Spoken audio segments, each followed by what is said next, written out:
I'm Oscar from Include Consulting, and I'm here to talk to you today about neurodiversity. More and more businesses, organizations, as well as society as a whole is taking up this term and integrating the term neurodiversity in the language that they use and then the work that they do. But what exactly is neurodiversity? Neurodiversity is the concept that people engage with the world and with their environments in different ways. So we all think and feel and interact with the environment and society in different ways, and there's no one right way of interaction. And that these differences that we have amongst each other are not deficits, but just a natural part of life.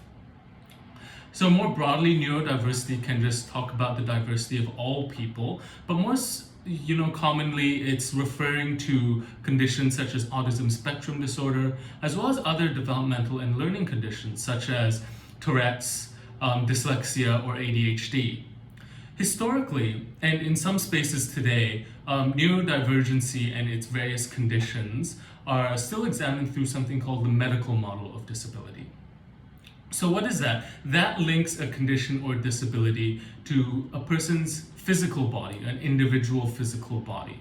And the goal of that is to fix them, because that model views disabilities or conditions as ultimately something that's detrimental to quality of life.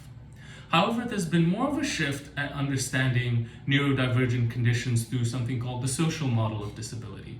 So what's that? That's instead of looking at physical, individual, and biological limitations, it looks at how society fails to include and provide for people with these conditions or disabilities. Therefore, it creates a social and cultural perception around this disability or this condition.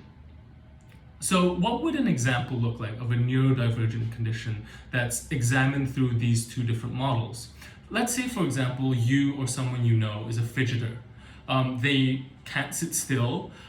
If they don't fidget or they move around, they can't participate. They can't learn, whether that's through society or in the workplace or in the classroom. If we look at this person through a medical model of disability, we would want to fix this person. We would want to remove their fidgeting in order for them to fit into a one-way, one-model form of thinking and engaging and participating with society. However, if we look at this through the social model of disability, we would look at, instead of them, we would try and fix their society as well as their environment. So maybe give them a fidget toy, maybe allow them, and as well as everyone else, to move around during a meeting and participate.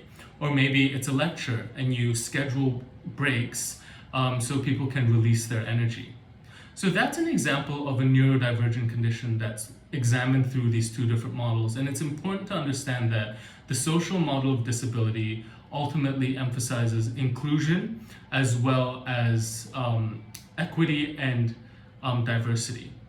So have a think, if someone is provided and accommodated for, and they actually turn out to be really great at what they do, maybe it's not their disability or their condition that's restricting them. Maybe it's their environment that's preventing them from excelling all along.